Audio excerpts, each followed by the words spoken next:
আসসালামু আলাইকুম রহমতুল্লাহ বারকাতুহ। আখণ্ড ভারত তৃতীয় পর্বে আপনাদের সবাইকে স্বাগতম। আপনার সাথে রয়েছি আমি মোহাম্মদ জাকিউল আলম ভূঁইয়া।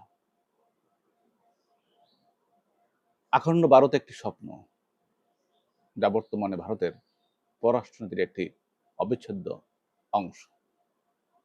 আমরা গত দুটি পর্বে আখণ্ড ভারত নিয়ে,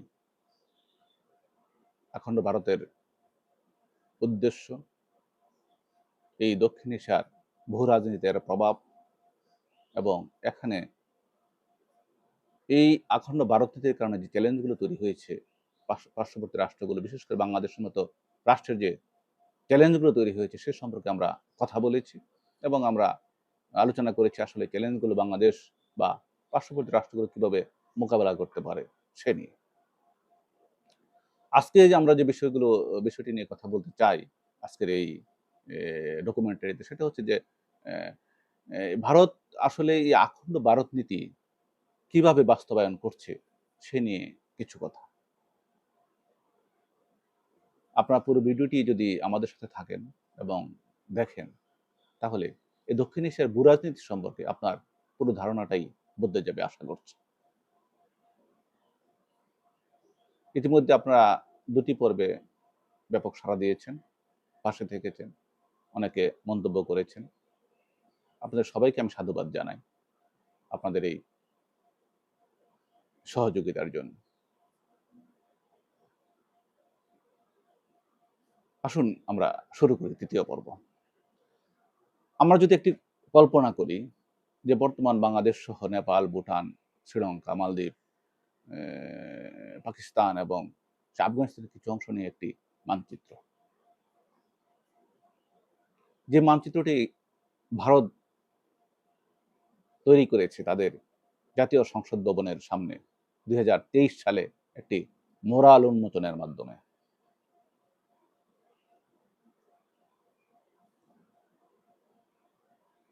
এই মোরাল উন্মোচনের মাধ্যমে ভারত যে অখণ্ড ভারত স্বপ্ন প্রকাশ করেছে, তার মধ্যে কিন্তু একটি ভাবনা তৈরি করেছে পার্শ্ববর্তী ছোট রাষ্ট্রগুলোর উপর। কারণ তাদের কাছে একটি প্রশ্ন, এটি কি আসলে একটি ঐতিহাসিক ধারণা নাকি ভারতের সুদূর প্রসারী রাজনৈতিক পরিকল্পনার এক স্পষ্ট ঘোষণা। ভারতের পররাষ্ট্র মন্ত্রণালয় তড়িঘড়ি করে এই মোরাল উন্মোচনের পরপরই তারা একটি বিবৃতি দিয়েছে। সেখানে তারা বলেছে যে এটি তাদের একটি সংস্কৃতির প্রতীক এবং তারা পার্শ্ববর্তী প্রত্যেকটি রাষ্ট্রের স্বাধীনতা সার্বভৌমত্বের দ্বারা শ্রদ্ধাশীল। কিন্তু তারা যতই তাদের সেই নীতিবাক্য প্রচার করুক না কেন, পার্শ্ববর্তী রাষ্ট্রগুলো কিন্তু আশ্বস্ত খুঁজে পাচ্ছে না, তারা অস্বস্তির মধ্যেই রয়েছে। পাকিস্তানের পররাষ্ট্র মন্ত্রণালয় বলেছে এটি তাদের আধিপত্যবাদ বা সম্প্রসারণবাদ নীতির একটি প্রতিফলন এবং তারা উদ্বেগ প্রকাশ করছে। বাংলাদেশের পক্ষ থেকে বলা হয়েছে এটি ভারতের অভ্যন্তরীণ বিষয় এবং যদি এর মাধ্যমে ভারতের কোনো রাজনৈতিক দ্রব্যসন্ধি লুকিয়ে থাকে সেটা অবশ্যই উদ্বেগের বিষয়।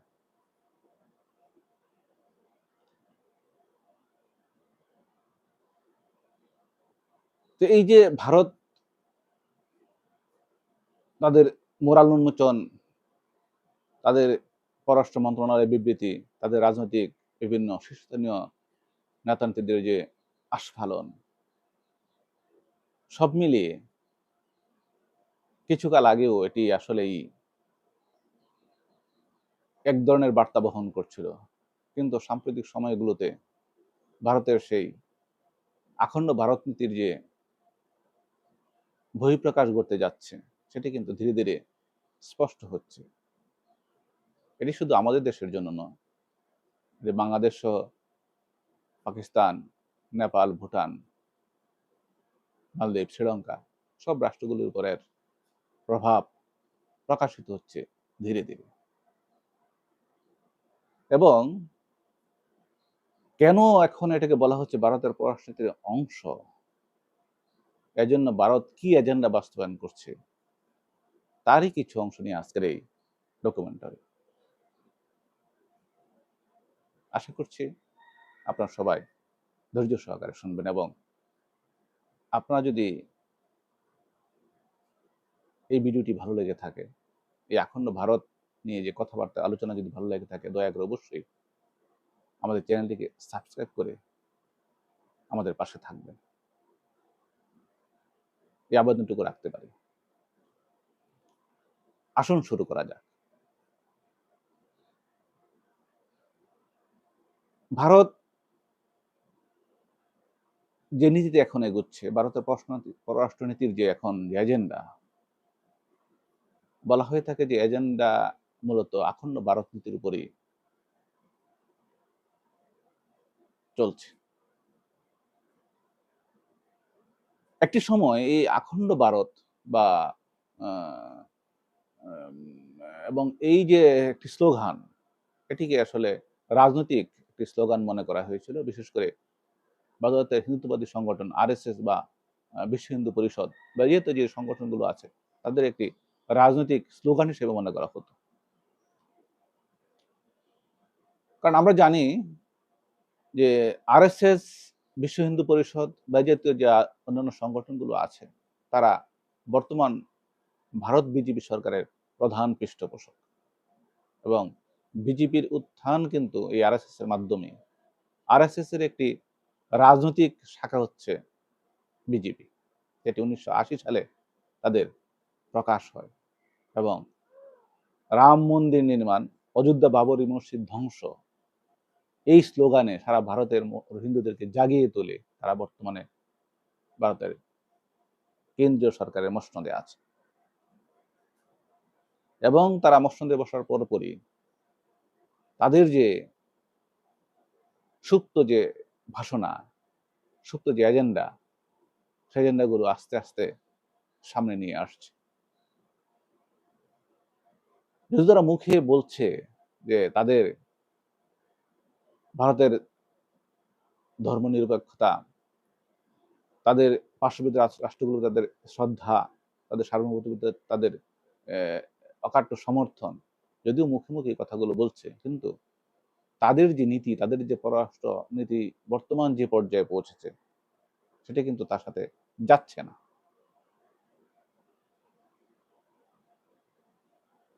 আমরা জানি যে এই হিন্দুত্ববাদী সংগঠনের যে রাজনৈতিক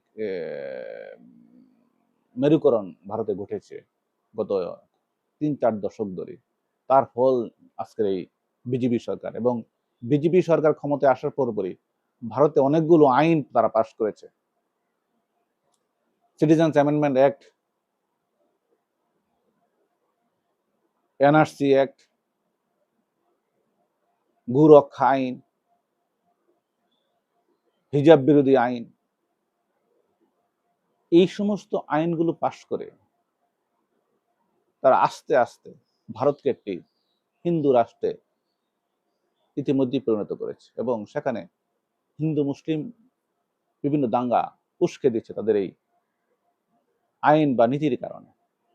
এবং আমরা দেখেছি সেখানে হাজার হাজার মুসলমানকে তারা হত্যা করছে নির্বিঘ্নে। সেটা আসলে একটা ভিন্ন বিষয়, যে বিষয়টি নিয়ে আমরা গত 2টি পর্বে আমরা বিভিন্ন কারণ একটু আলোচনা করার চেষ্টা করেছি। আজকে আমি সেই দিকে যাচ্ছি না। আজকে আমার আলোচনার বিষয় হচ্ছে যে ভারত এই আখণ্ড ভারত নীতি কিভাবে বাস্তবায়ন করছে তা নিয়ে কিছু কথা বলা।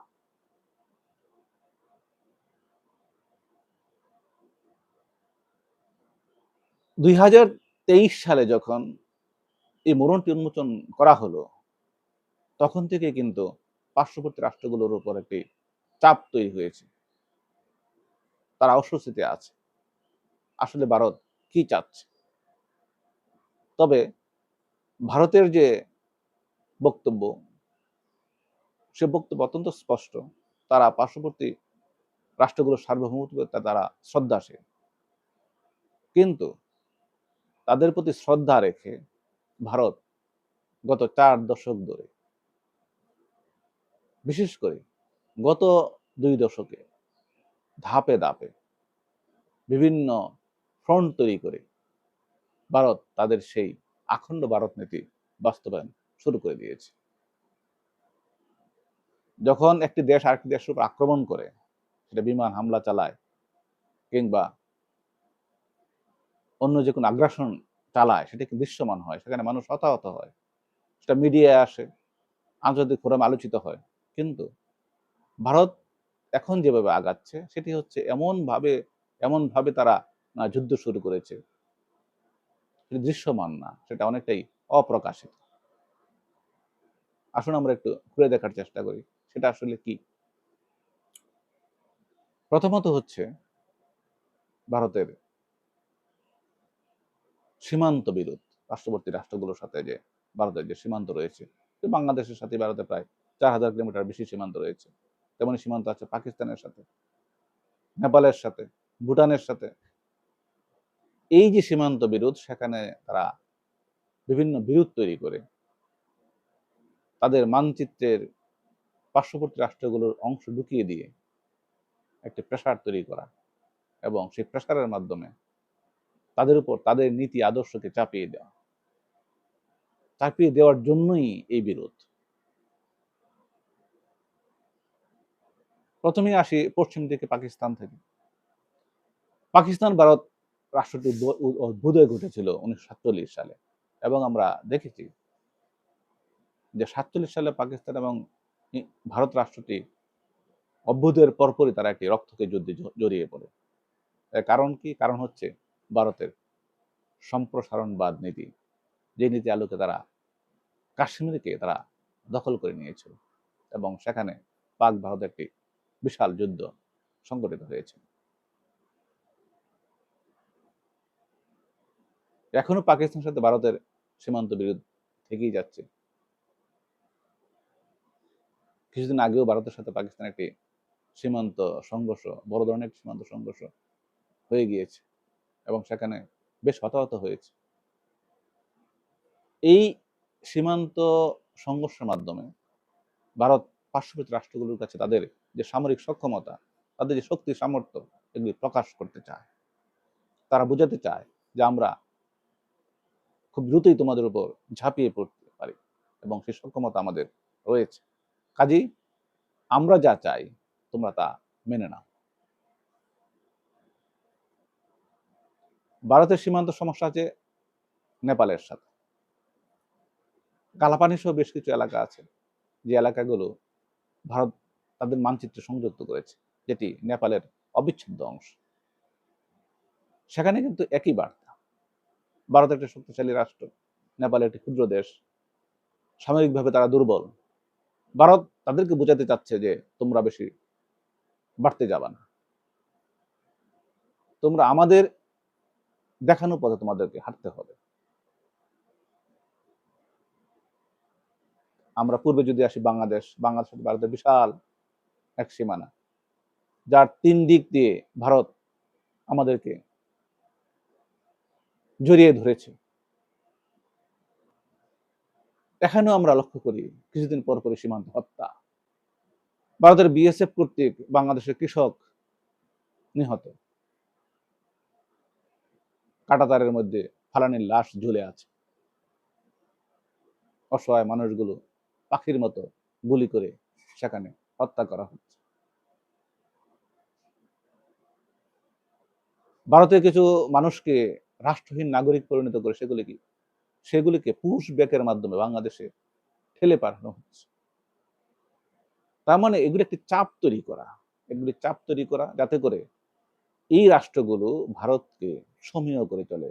তাদের পররাষ্ট্রনীতি, তাদের সমরনীতি, তাদের আভ্যন্তরীণ যে নীতিগুলো আছে, সেই নীতিগুলোর উপর যেন ভারতমুখিতা থাকে, সেটাকে নিশ্চিত করার জন্য কিন্তু এই চাপ বা এই কৌশল, এই অস্ত্র। কারণ এই অস্ত্র এমন এক অস্ত্র যা খুব বেশি প্রকাশিত হয় না, কিন্তু কাজ করে অনেক অনেক গভীরে। এবং গত 2 দশকে আমরা এই দৃশ্যগুলি বারবার ঘুরে ফিরে দেখছি।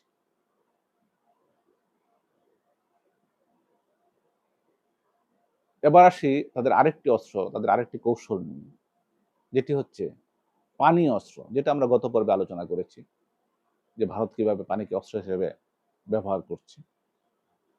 পানিকে তারা অস্ত্র বানিয়ে ফেলছে। আমরা জানি যে এই অঞ্চলের প্রায় সবগুলো দেশেরই প্রবাহিত যে নদীগুলো, আন্তর্জাতিক নদী রয়েছে, তার উৎস কিন্তু ভারত। ভারত একটি বিশাল রাষ্ট্র। প্রায় ৩৩ লক্ষ বর্গ কিলোমিটার একটি দেশ। পার্শ্ববর্তী বাংলাদেশ ছোট, ভুটান, নেপাল, শ্রীলঙ্কা, মালদ্বীপ এগুলো তো একেবারেই ছোট, ছোট রাষ্ট্র। পাকিস্তান কেবলমাত্র ৭-৮ লক্ষ বর্গ কিলোমিটারের একটি রাষ্ট্র, একটু বড়।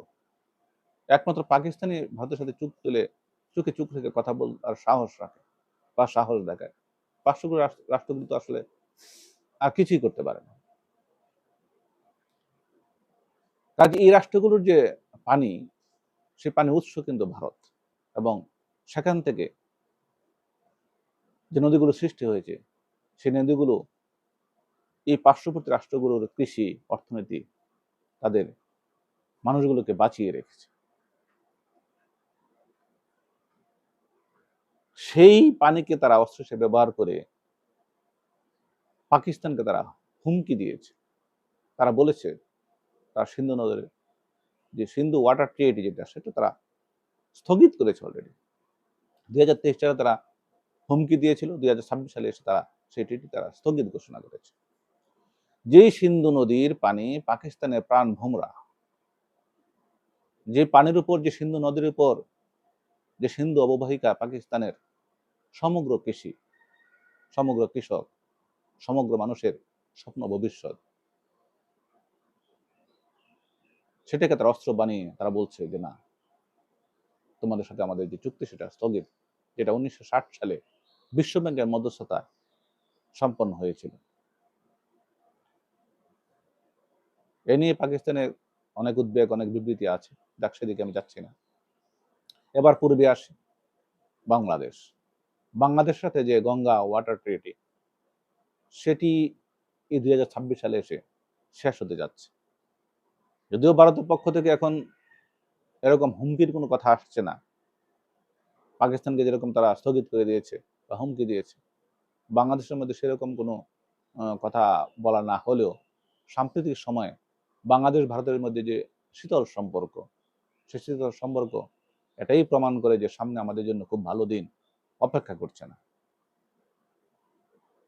কারণ আমরা জানি যে ভারত ইতিমধ্যেই এই চুক্তি থাকা সত্ত্বেও গঙ্গার পানি প্রত্যাহার করে নিয়েছে, তিস্তার পানি প্রত্যাহার করে নিয়েছে, বিভিন্ন খাল-খন্ড নদীতে প্রবাহিত করে, তাদের অভ্যন্তরীণ বিভিন্ন নদীগুলোকে সংযুক্ত করে। তারপরেও যে চুক্তিটুকু যতটুকুই আছে, সেটুকু যদি আবার নতুন কোনো কৌশল চাপিয়ে দেওয়া হয়, নতুন কোনো হুমকি তৈরি করা হয়, সেটি অবশ্যই আমাদের অর্থনীতির জন্য, আমাদের জনগণের জন্য একটি বিশাল চাপ, বিশাল একটি উদ্বেগ তৈরি করে। কারণ এই গঙ্গা নদী অববাহিকাই পুরা ভারত, পুরা বাংলাদেশের অর্থনীতি। এই নদীর পানির মাধ্যমে কিন্তু আমরা আমাদের কৃষি, আমাদের পরিবার বেঁচে আছে। কাজেই এই পানিকে যদি ভারত বন্ধ করে দেয় বা অস্ত্র হিসেবে ব্যবহার যেটা করছে, তাহলে তো আমাদের অর্থনীতি ভেঙে পড়বে, পর্যুদস্ত হয়ে যাবে। কাজেই তারা চাচ্ছে যে বন্ধ না করে একটি প্রেশার ক্রিয়েট করে তাদের যে নীতি আছে, বাংলাদেশের পররাষ্ট্রনীতিটা যেন ভারত নির্ভর হয়, সেটি করা। এটি দিয়ে শুরু করতে পারলে আস্তে আস্তে আস্তে আস্তে এই রাষ্ট্রগুলোকে একদিন আখণ্ড ভারতের মধ্যে ঢুকিয়ে দেওয়া খুবই সহজ হবে। নেপালের সাথেও ভারতের সেই পানি নিয়ে সমস্যা রয়েছে, নদীর পানি, অভিন্ন নদীর পানি।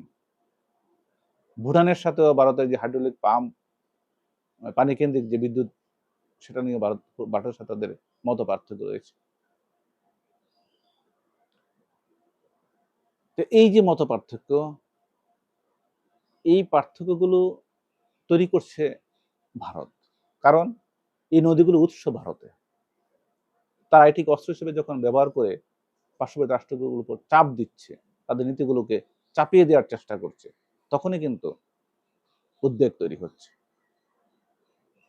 যে শত শত বছর, হাজার হাজার বছর এই অঞ্চলের মানুষগুলো, এই দেশগুলো যে নদীর পানির প্রবাহ তারা উপভোগ করেছে, যে নদী অববাহিকায় এখানে যে রাষ্ট্রগুলো তাদের সভ্যতা নগর নির্মাণ করেছে, কোনো অ্যাটম বোমা নয়, কোনো হাইড্রোজেন বোমা নয়, একটি পানি বোমা ব্যবহার করে ভারত এখন চাচ্ছে সেই অববাহিকায় গড়ে ওঠা সেই নগরগুলো, সেই সমাজগুলো, সে অঞ্চলের মানুষগুলোকে তারা ধ্বংস করে দেবে। তারা এখন সেই স্বপ্ন দেখছে। হয় আমাদের কথা শোনো, আমাদের নীতিতে আসো, তোমাদের পররাষ্ট্রনীতি আমাদের নতজানু করো, অথবা তোমাদেরকে কিন্তু আমরা এই অবস্থা করতে পারি। সেরকম একটা হুমকির পরিবেশ, সেরকম একটা ধমকের পরিবেশ তারা ধীরে ধীরে শুরু করে দিয়েছে। এই বিষয়গুলো কিন্তু আমরা খুব একটা খতিয়ে দেখি না, খতিয়ে দেখার চেষ্টা করি না। আসলে কি হচ্ছে, কেন হচ্ছে, কিভাবে হচ্ছে, কেন তারা উন্মোচন করলো, কি তাদের পররাষ্ট্রনীতি, তাদের পররাষ্ট্র মন্ত্রণালয়তে কি কথা বলা হচ্ছে, তাদের সরকারের আমলারা, মন্ত্রীরা কি বার্তা দিচ্ছে, এগুলো আমরা খুব একটা ভাবার চেষ্টা করি না। আমরা অনেকটাই পাশ কেটে যায়। কিন্তু এই প্রত্যেকটি কথার ভিতরে, প্রত্যেকটি চিত্রাঙ্কনের মধ্যে একটি স্বপ্ন লুকিয়ে আছে। এই স্বপ্ন হচ্ছে আখণ্ড ভারত।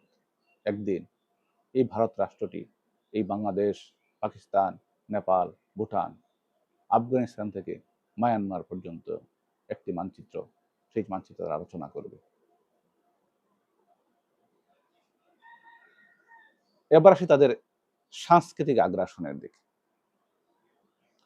আমরা জানি যে ভারতের সংস্কৃতি অত্যন্ত বিকাশমান একটি সংস্কৃতি। তাদের বিশেষ করে চলচ্চিত্র যেটা আছে সেটা অত্যন্ত উর্বর একটি চলচ্চিত্র ভারতের, এবং এই চলচ্চিত্র শিল্পের মাধ্যমে তারা বৈদেশিক একটি আয়ের একটি বড় উৎস। এবং আমরা জানি যে এই ভারতের চলচ্চিত্র সারা পৃথিবী সমাদৃত। এই সুযোগকে ভারত কাজে লাগিয়ে যাচ্ছে বর্তমানে বিজেপি সরকার বা হিন্দুত্ববাদী সংগঠন আরএসএস এবং তাদের পৃষ্ঠপোষক বা তাদের সহযোগী বা সমমনা যে সংগঠনগুলো আছে তারা। এবং সেটা কিভাবে? সেটা আপনি আমাদের বাংলাদেশের কিছু চ্যানেল দেখলে আপনি বুঝতে পারবেন। বাংলাদেশে ভারতের এমন কিছু চ্যানেল আছে যে চ্যানেলগুলো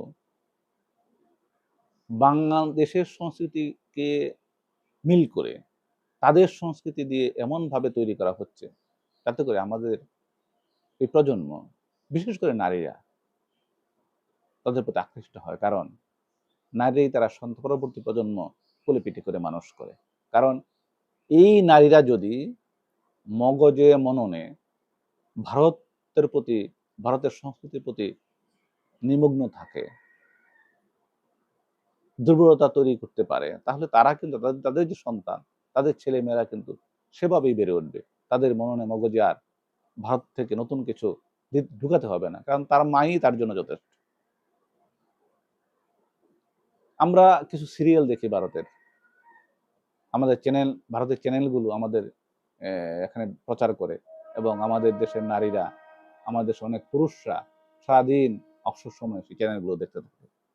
সেখানে তাদের যে রামায়ণ, তাদের মহাভারত, তাদের যে বিভিন্ন ধর্মীয় যে চ্যানেল, ধর্মীয় যে নাটক আছে, কিংবা সামাজিক সাধারণ নাটকগুলোর মধ্যে ধর্মীয় আচার ঢুকিয়ে তারা এমনভাবে উপস্থাপন করছে, এমনভাবে তৈরি করছে যাতে করে এই অঞ্চলের মানুষগুলো খুব মুগ্ধ হয়, তাদের প্রতি আকৃষ্ট হয়, তাদেরকে আপন করে নেয়, তাদের সংস্কৃতি ধারণ করে তারা যেন বেড়ে ওঠে। তারা এমন একটি প্রজন্ম তৈরি করতে চায় যে প্রজন্ম তাদের পক্ষ হয়ে কথা বলবে, তাদের পক্ষ হয়ে জেগে উঠবে। যখনই ভারতের সেই আগ্রাসন নিয়ে কেউ কথা বলতে যাবে, তখন তার মুখ বন্ধ করার জন্য তারা এগিয়ে আসবে।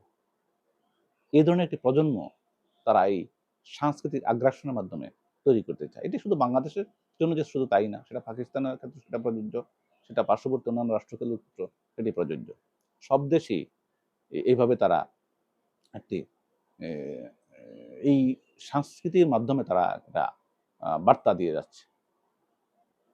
যেমন আমাদের দেশে আমরা মঙ্গল প্রদীপ, মঙ্গল শোভাযাত্রা যেটা করে থাকি, এটাও কিন্তু তাদের একটি সাংস্কৃতিক আগ্রাসনের একটি অংশ। আমরা হয়তোবা এটা বিভিন্নভাবে ব্যাখ্যা করে থাকি। আমি মঙ্গল শোভাযাত্রার পক্ষে বিপক্ষে কথা বলছি না। এটা দয়া করে এটা অন্য কোনোভাবে নেয়ার চেষ্টা করবেন না।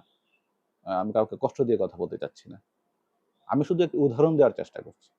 ঠিক এমনইভাবে অসংখ্য ক্ষুদ্র, ক্ষুদ্র সাংস্কৃতিক আগ্রাসন আমাদের ভিতর ঢুকিয়ে দেয়া হয়েছে। আমাদেরকে করা হচ্ছে। এটা আমরা এখন সংস্কৃতির অংশ হিসেবে মনে করছি। আমরা মনে করছি এটা আমাদের সংস্কৃতি। না বন্ধুরা, এটা আমাদের সংস্কৃতি না। আমাদের উপর চাপিয়ে দেওয়া পার্শ্ববর্তী একটি বৃহৎ রাষ্ট্রের তাদের একটি পরিকল্পনার অংশ মাত্র আমরা। এটা আমরা বুঝতে পারছি না। এটা হচ্ছে আমাদের ব্যর্থতা। এটা আমরা আমাদের সন্তানদেরকে বুঝাতে পারছি না। এটা হচ্ছে আমাদের অক্ষমতা, দুর্বলতা।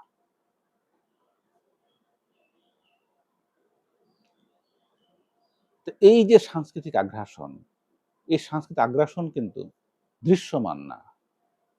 অস্ত্রের মতো এখানে মানুষ হত্যা হয় না, কিন্তু প্রজন্ম হত্যা হয়। একটি প্রজন্মের ধ্যান ধারণা ধ্বংস হয়ে যায়।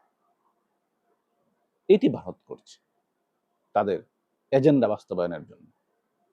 এবং তারা চাচ্ছে না যেটা রাতারাতি বাস্তবায়ন হোক। এটার জন্য ১০ বছর, ১ যুগ, ২ যুগ লাগুক। কারণ জেআরএস এর জন্ম হয়েছিল ১৯২৫ সালে। তারা ক্ষমতায় আসলো দল গঠন ১৯৮০ সালে। তারা ২০১৪ সাল থেকে ধারাবাহিকভাবে ২০২৬ সাল পর্যন্ত তারা এখন ক্ষমতায়। ১৯২৫ থেকে ২০২৫ ১০০ বছর তারা অপেক্ষা করেছে। আখণ্ড ভারতের জন্য যদি তারা ১০০ বছর অপেক্ষা করে সমস্যা কোথায়? কোনো সমস্যা নাই। তারপরেও আখণ্ড ভারতের স্বপ্ন তারা বাস্তবায়ন করেই যাচ্ছে, করেই যাবে। কিন্তু আমরা যারা আছি, আমরা পার্শ্ববর্তী রাষ্ট্রগুলোতে যারা আছি, আমরা কি করছি? আমরা কি বুঝতে পারছি? আমাদের কি সক্ষমতা আমরা ধরে রাখতে পারছি না? আমরা বুঝার যে ক্ষমতা, সেটাও হারিয়ে ফেলছি। অনেক ক্ষেত্রে সেটাই মনে হয় যে আমাদের যে ভারতীয় আগ্রাসন যে আমরা বুঝতে পারছি, সেটা আসলে মনে হয় না। মনে হয় আমাদের সেই সক্ষমতাটুকু আমাদের এখন আর নেই।